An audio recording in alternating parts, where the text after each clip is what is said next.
네, 오늘은 빌립보서 1장 22절에서 26절 말씀을 중심으로 타인을 위해 살아가는 기쁨이라는 제목으로 함께 말씀을 나누도록 하겠습니다. 자, 반평생 가까이 남을 위해 살았던 한 여성이 있었습니다.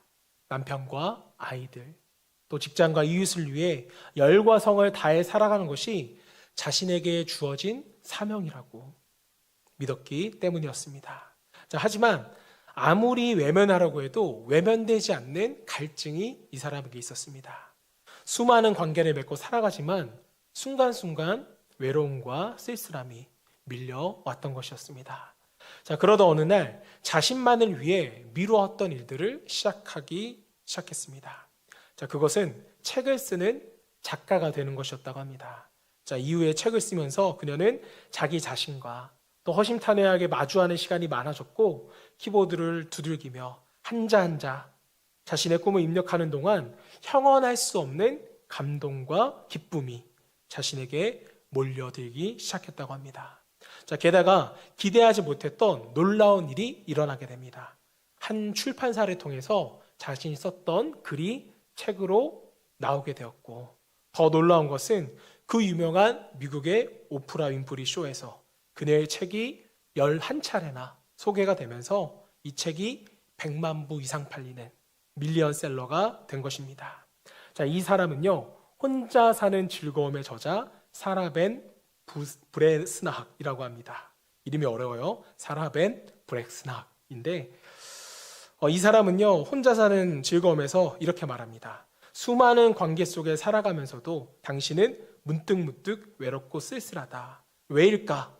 오직 당신만을 위해 살아도 짧은 인생이거늘 당신은 어제도 오늘도 내일도 당신 산 앞에 주렁주렁 달려있는 그 누군가를 위해 당신의 인생을 밀어놓고 있기 때문이다. 다른 사람을 위해 살아가는 인생을 지속하는 한 당신은 지독한 고독에 시달릴 수밖에 없다. 여러분들은 이 저자의 말이 동의가 되시나요? 우리가 동의하든 또 동의하지 않든 간에 이 책이 밀리언셀러에 올랐다는 것은요, 수많은 사람이 이 사람의 글을 동의했다는 증거이기도 합니다.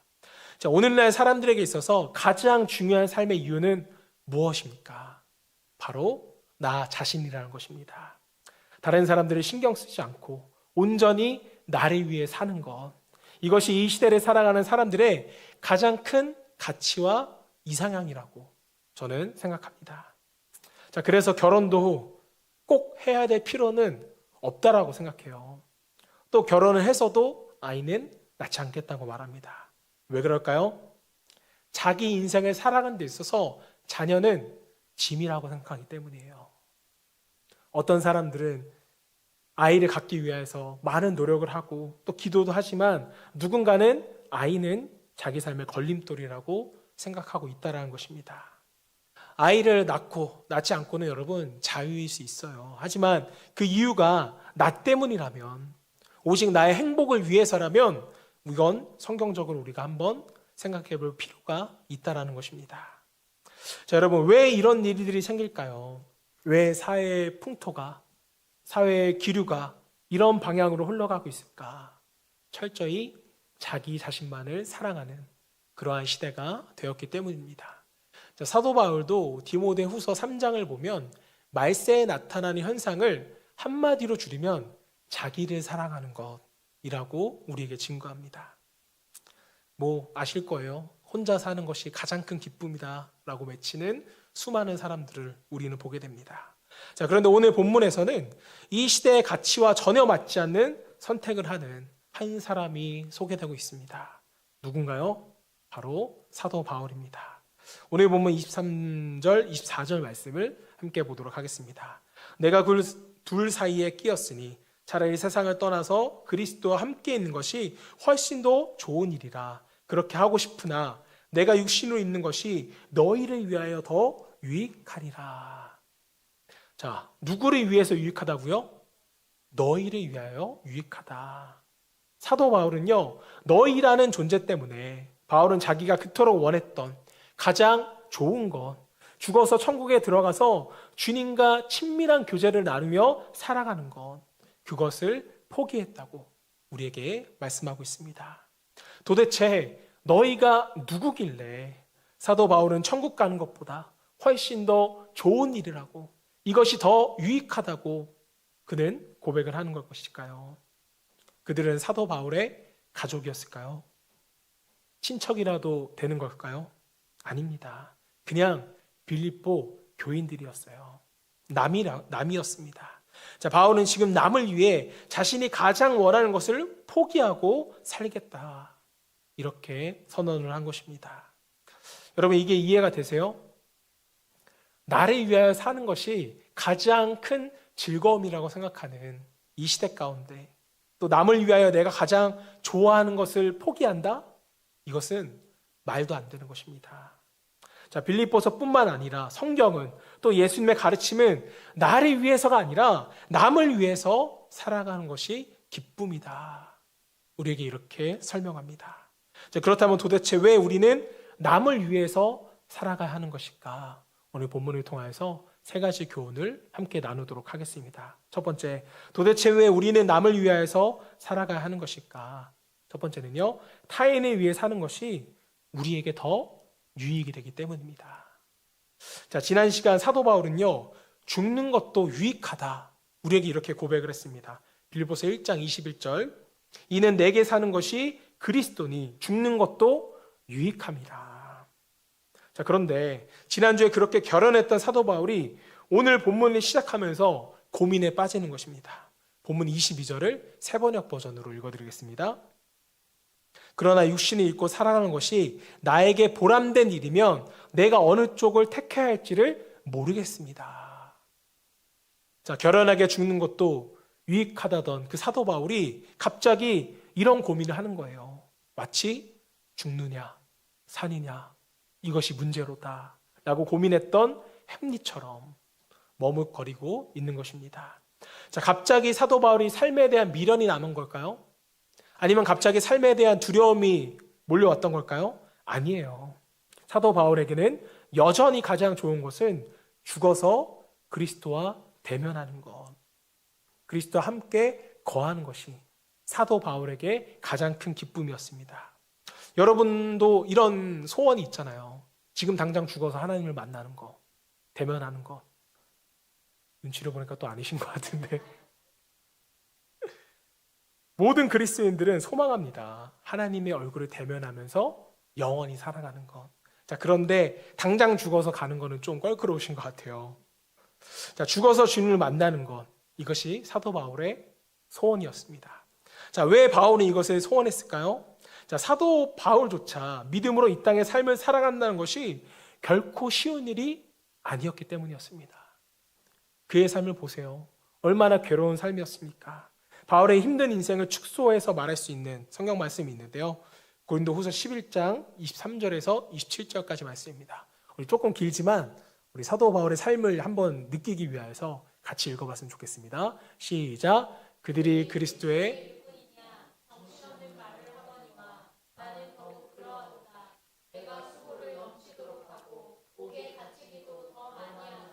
매도 수없이 맞고 여러 번 죽을 뻔하였으니 유대인들에게 40에서 하나 감한매를 5번 맞았으며 3번 태장으로 맞고 1번 돌로 맞고 3번 파선하고 일주일야를 깊은 바다에서 지냈으며 여러 번 행하면서 강의 위험과 강도의 위험과 동족의 위험과 이방인의 위험과 시내의 위험과 광야의 위험과 바다의 위험과 거짓 형제 중에 위험을 당하고 또 수고하며 애쓰고 여러 번 자시 못하고 줄이며 목마르고 여러 번 굽고 춥고 헐벗었노라. 여러분, 바울이 이 땅의 삶을 어떻게 살아왔어요? 예수 만나고 형통한 삶을 사는 게 아니라 그냥 고난의 길을 걸어왔던 거예요. 자, 그런데 지금은 어떤가요? 고난 끝 축복 시작인가요? 아니에요.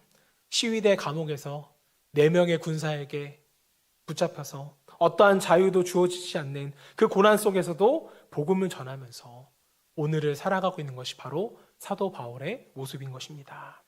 사도 바울이 여러분 얼마나 주님이 그리웠을까요? 얼마나 여러분 주님께 가고 싶었을까? 여러분들도 겪어보셨을 겁니다. 고난 속으로 깊이 들어가면 주님이 그리워져요. 인생의 고난을 만나면 부모가 생각나고 친구가 생각나는데 진짜 깊은 고난으로 들어가면요, 주님만 생각납니다. 정말 주님 곁에 가고 싶어서 또 쉬고 싶다는 생각이 우리에게 들다라는 것이죠.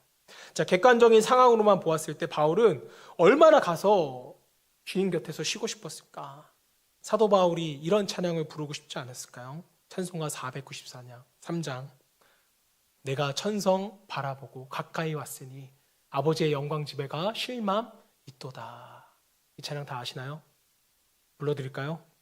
안 불러 부르는 게 도움이 될 것 같습니다. 너무나 힘든 삶 가운데 사도 바울은요, 정말 이 찬양을 부르고 싶었을 것 같아요. 그렇습니다. 바울은 누구보다도 죽는 나를 사모하며 살아갔던 사람입니다. 죽음은 단순히 고통의 시간에서 벗어나는 것이 아니라 주와 영원히 함께 살 수 있는 하나님의 가장 큰 선물이기 때문이었습니다. 자, 그런데 바울이 고민을 해요. 왜 고민했을까? 그 이유가 본문 23절, 24절에 나옵니다. 내가 그 둘 사이에 끼었으니 차라리 세상을 떠나서 그리스도와 함께 있는 것이 훨씬 더 좋은 일이라. 그렇게 하고 싶으나 내가 육신으로 있는 것이 너희를 위하여 더 유익하리라. 뭐 때문이라고요? 더 유익하기 때문에. 뭐가요? 죽어 그리스도와 함께 영원히 있는 것보다 육신으로 사는 것. 사도 바울에게는 사는 것은 죽지 않고 고난 속으로 들어가서 수많은 수고와 위험과 주림과 헐벗음과 수치를 당하게 되는 것이었습니다. 자, 이렇게 살더라도 이것이 더 유익하다는 거예요. 왜 그럴까요? 뭐가 더 유익하다는 거예요? 바로 빌립보 교인들에게 더 유익하다는 것입니다. 사랑하는 여러분, 이것이 바울이 살아가야 할 놀라운 이유였습니다. 자, 그렇다면 여러분, 우리는 어떻게 살고 계시나요? 이렇게 살고 계십니까? 여러분이 살아가는 삶의 이유는 무엇인가요? 내가 원하는 것, 내게 좋은 것, 내게 유익한 것만을 위해서 혹시 살아가고 있지는 않으십니까? 자, 그래서 남이 아닌 너 자신을 위해 살라는 이런 종류의 책들이 베스트셀러가 되고 있는 것은 아닌가? 우리는 한번 우리의 삶에 대해서 점검해 볼 필요가 있습니다. 자, 그런데 오늘 성경은 사도 바울은 우리에게 말합니다. 타인을 위해 사는 것, 그것이 우리에게 더 유익하다. 이것이 우리 가운데 믿어지는 역사가 일어나기를 주님으로 축복합니다. 자, 한 발 더 나아가서 왜 우리는 남을 위해서 살아가야 하는 것일까? 자, 두 번째는요, 타인의 성장에서 오는 기쁨이 우리에게 너무나도 크기 때문이에요. 타인의 성장에서 오는 기쁨. 자, 앞서 우리는 그리스도는 남을 위해서 살아가야 한다고 말씀드렸습니다. 자, 그러나 우리가 삶을 살아가다 보면요, 남을 위하여 살아갈 때 허망한 경우가 너무나도 많습니다. 자, 서두에서 인용한 혼자 사는 즐거움에서 사라 벤 브레낙스는 이렇게 말합니다.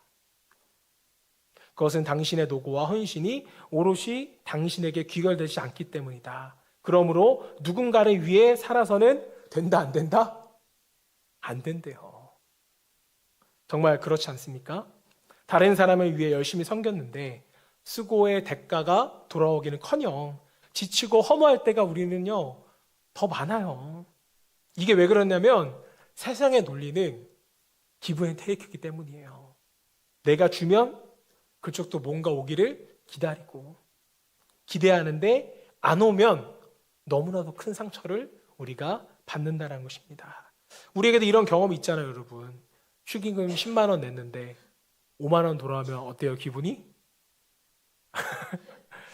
뭐 안 좋기보다는 굉장히 섭섭한 마음이 우리 가운데 들잖아요. 때문에 가지도 않고 받지도 말자. 이렇게 오늘날 마음의 문을 닫고 살아가는 사람들이 너무나도 많다라는 거예요. 이게 여러분 오늘날의 현실입니다.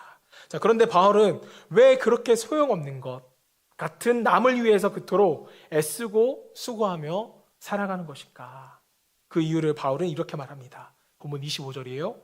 내가 살 것과 너희 믿음의 진보와 기쁨을 위하여 너희 무리와 함께 거할 이것을 확실히 아노니.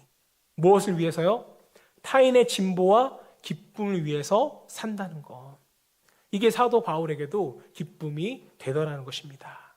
왜요? 그것처럼 사람을 기쁘게 만드는 것은 없거든요.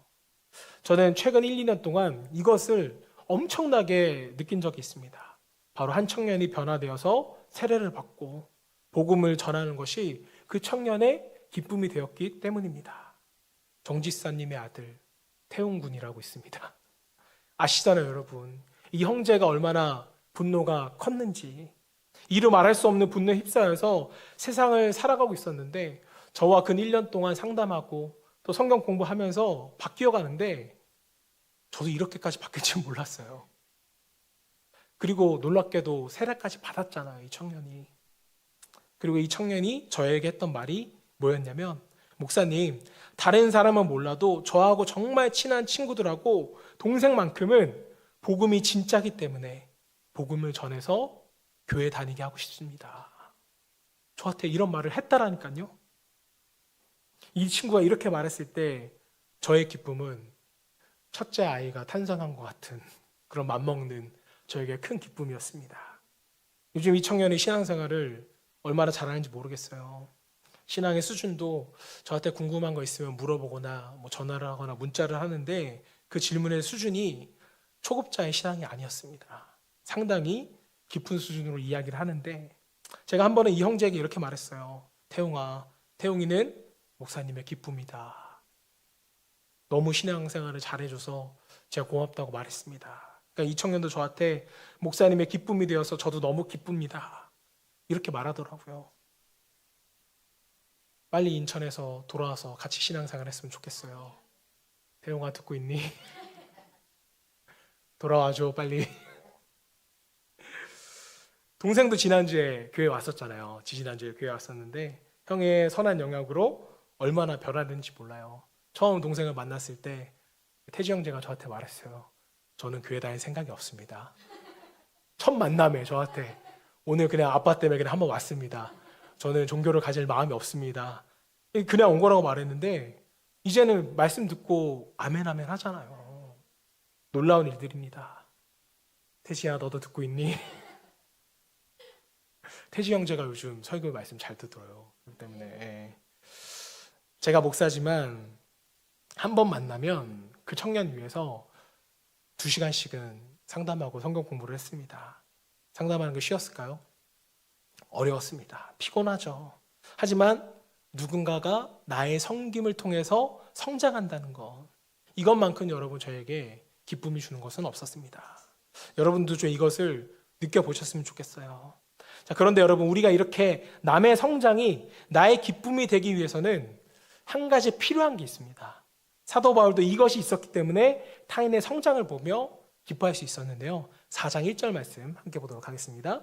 그러므로 나의 사랑하고 사모하는 형제들, 나의 기쁨이요 면류관인 사랑하는 자들아. 자, 지금 바울이 빌립보 교인들을 어떻게 부르고 있어요? 나의 사랑하고 사모하는 형제들아. 그래서 너희는 나의 기쁨이고 나의 면류관이라고 사도 바울은 고백하고 있습니다. 자, 여러분 사실 남이 잘 되면, 남이 성장하면 어때요? 배가 아파요. 솔직해서 좋습니다. 자, 그런데 사랑하는 사람이 잘 되고 성장하면 어때요? 기뻐요. 사도 바울은 사랑하는 빌립보 교인들의 믿음이 진보하고 성장했기 때문에 사도 바울 또한 기뻐할 수 있었다라는 것입니다. 또 바울은 이렇게 고백해요. 본문 25절 말씀 다시 보겠습니다. 내가 살 것과 너희 믿음의 진보와 기쁨을 위하여 너희 무리와 함께 거할 이것을 확실히 아노니. 사도 바울은 확신했습니다. 가장 좋은 것, 주와 영원히 함께 거할 수 있는 죽음을 주께서 미루시고 자신이 그토록 사랑하는 빌립보 성도를 위하여 다시 함께 살게 하시는 그 기쁨을 자신에게 허락해 주실 것이라고 그는 확신했다라는 것입니다. 사랑하는 여러분, 사랑하는 사람과 함께 하는 것, 또 그들이 나의 섬김을 통하여서 성장하는 것, 이것이 주는 기쁨과 이렇게 될 것을 사도 바울은 확신했기 때문에 사도 바울은 기뻐할 수 있었습니다. 여러분 또한 이런 삶을 살아가고 싶지 않으세요? 내 가족, 내 자식에서만 오는 그 제한된 기쁨 말고, 아니 나 자신을 위해서 살아가는 그런 잠시 있다 사라져갈 그런 기쁨 말고 내 자신을 넘어서 그리스도 안에서 형제된 사람들이 성장하는 것을 보는 기쁨, 그 기쁨이 여러분을 기쁘게 할 줄로 믿습니다. 그 기쁨을 누리고 싶다면 오늘부터 밤이니까 너무 늦었으니까요. 내일부터 타인을 위해 섬길 수 있는 저와 여러분 되시기를 주님을 축복합니다. 자, 마지막으로 왜 사는 것이 더 유익할 수 있었을까? 세 번째는요, 타인을 위해 사신 주님의 기쁨을 누릴 수 있기 때문입니다. 자, 설교가 이쯤 진행되면요, 우리에게는 한 가지 질문을 갖게 됩니다. 목사님, 타인을 위해서 살아가는 것 좋은 것이죠. 타인의 유익을 위해 살다 보면 그들의 성장과 기쁨을 보면서 기쁠 때가 물론 있지요. 자, 하지만 목사님, 타인을 위해 살다가 상처받을 때가 훨씬 더 많다는 거 아십니까? 제가 알 것 같아요, 모를 것 같아요? 너무 잘 알죠. 정말 혼신을 다하여 시간과 마음을 쏟았는데 교회를 떠나는 성도들, 정말 세상 말로는 정말 뒤통수를 치는 청년들도 저에게는 있었습니다.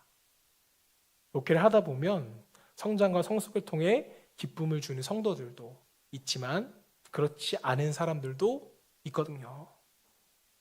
목회 가운데 기쁨을 주는 사람들이 많을까요? 아니면 스트레스를 주는 사람들이 더 많을까요? 여러분 양심에 물어보시면 됩니다. 여러분들은 기쁨을 주는 성도세요? 스트레스를 주는 성도세요? 다행히 여기는 한 명도 저에게 스트레스를 주시는 성도님이 없습니다. 앞으로도 영원하기를 주님으로 축복합니다. 자, 남을 위해 우리의 수고와 헌신이 때로는 아름답게 결실을 맺지 못할 때가 사실은 더 많아요. 사도 바울은 어땠을까요? 사도 바울은 그런 사람이 없었기 때문에 그 좋은 것을 포기하고 남을 위해 살겠다고 고백하는 것일까요? 아니에요. 사도 바울에게도 상처가 되는 그런 사람들이 있었습니다. 사도 바울의 마지막 서신인 디모데후서 4장 10절 말씀을 보면 사도 바울이 죽기 마지막까지 상처를 주는 사람이 있었어요. 대만은 이 세상을 사랑하여 나를 버리고 데살로니가로 갔고 그레스게는 갈라디아로, 디도는 달마디아로 갔고. 자, 보세요. 대만은요, 이 세상을 사랑하여서 사도 바울을 버리고 갔습니다. 예나 지금이나 대만은 나빠요. 썰렁해서 죄송합니다. 자, 우리가 타인을 위해 살다 보면 분명히 상처를 받는다라는 것이죠. 그렇게 수고하고 헌신했는데 뒤에서 막 수근수근 거려요. 비난하고 판단하고 정죄하고 심지어는 배신까지 때립니다. 그래서 우리는 때론 마음의 문을 닫아요. 내가 상처받지 않기 위하여 타인을 위해 살아왔던 그러한 나의 삶을 후회하기도 합니다. 자, 그래서 철저히 자기 자신만을 위하여 살기로 작정을 할 때도 있다라는 거예요. 교회를 나와도 다른 사람들과는 섞이지 않기를 소망합니다. 셀모에 와도 또 어떤 봉사에도 참여하지 않아요. 그저 내 신앙을 지키기 위하여 교회 왔다 그저 돌아가는 사람들이 너무나도 많이 있습니다. 한국교회 많은 분들이 지금 이 추세로 나아가고 있어요. 나 혼자 하는 신앙생활로. 자, 그렇다면 한 가지 여쭈어볼게요. 그렇게 사시니 그런 마음으로 신앙생활을 하셨더니 그 마음 가운데 기쁨이 샘솟고 행복하시던가요? 저는 아닐 거라고 믿습니다. 자, 혼자 사는 즐거움에서 사라벤 브레스낙은요, 자신의 즐거움 위에 머그컵을 수집했던 이야기를 그들에게 들려줍니다. 자, 벼룩시장에서 자신만이 알아보는 가치, 남들이 안 사는데 이거 좋은 건데 안 사네 하고서는 머그컵을 사는 게 이분의 즐거움이었대요. 자, 그런데 그 수집의 즐거움이 한 3년쯤 지나자 허전함과 권태를 느끼게 되더라는 것입니다. 여러분들도 이런 경험이 있을 거예요. 뭔가 허전함을 채우기 위해서 다 해봤더니 또 다른 허전함이 몰려오는 거. 이것이 계속해서 반복되는 것이죠. 자, 여러분, 우리가 세상에서 느끼는 기쁨은요, 아무리 대단하더라도 3년밖에 안 갑니다. 이건 과학적으로 증명이 됐어요. 뇌가 그 일을 하더라도 더 이상 기쁨에 대한 반응이 없다는 것입니다.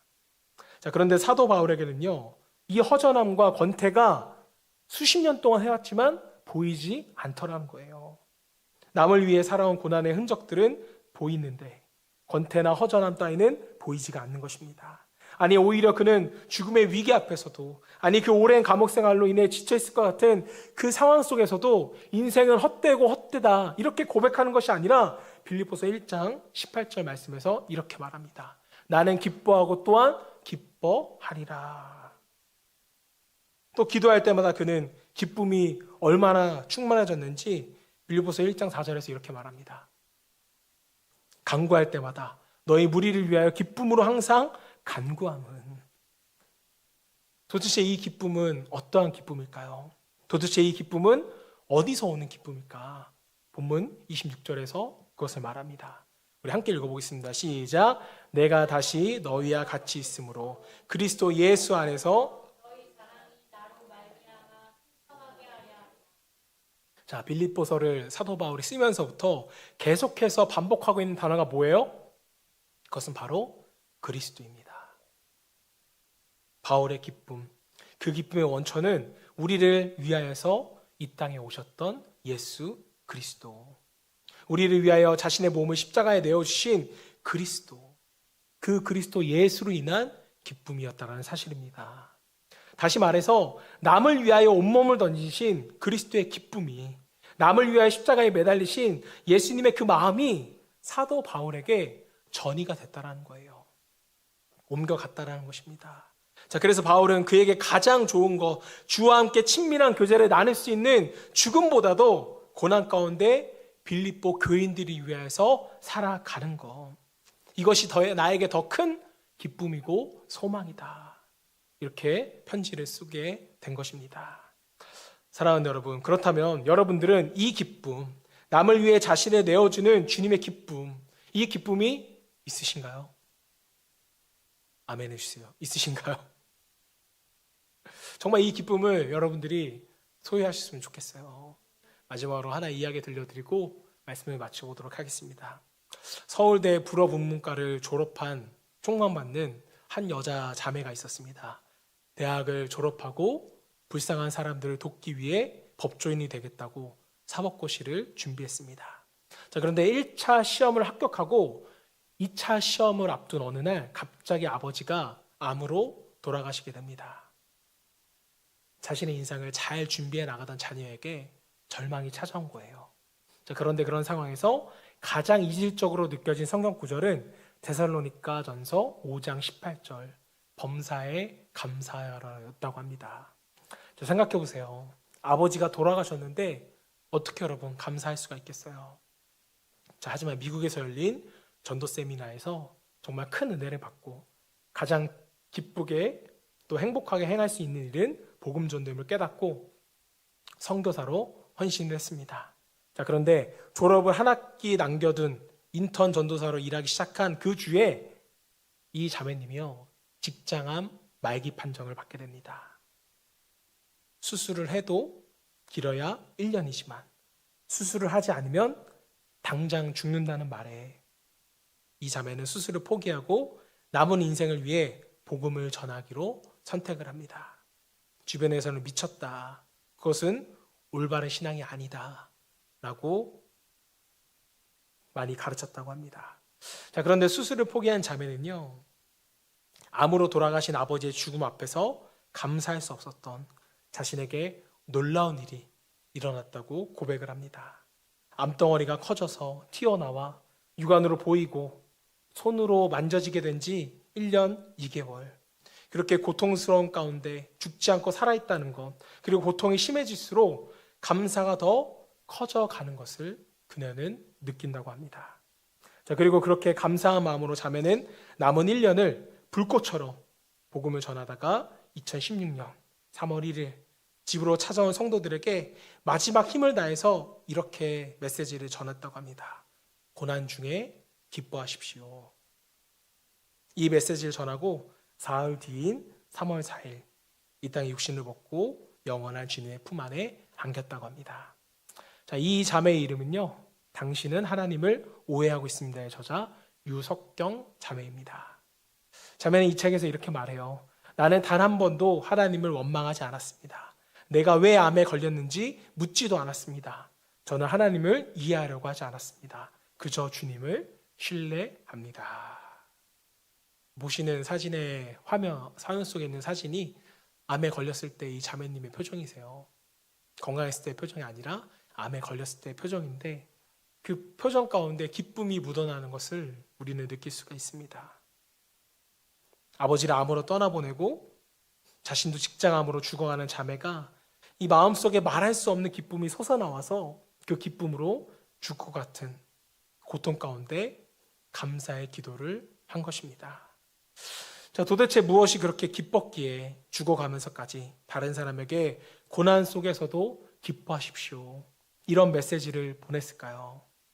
자, 이 자매님은요, 그리스도 안에서 남을 위하여 살아가는 기쁨을 충만하게 느꼈기 때문입니다. 남을 위하여 살아가는 기쁨은 천지를 창조하신 우리 주님의 기쁨이었다는 것을 이 자매가 깨달은 거예요. 때문에 이 기쁨은 세상의 그 무엇보다 우리에게 큰 기쁨과 행복을 주는 줄로 믿고 저와 여러분 모두가 행할 수 있기를 소망합니다.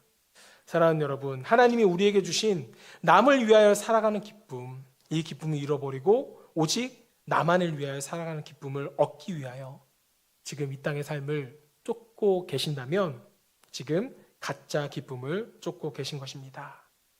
나를 위하여 사는 삶은요, 공허할 수밖에 없어요.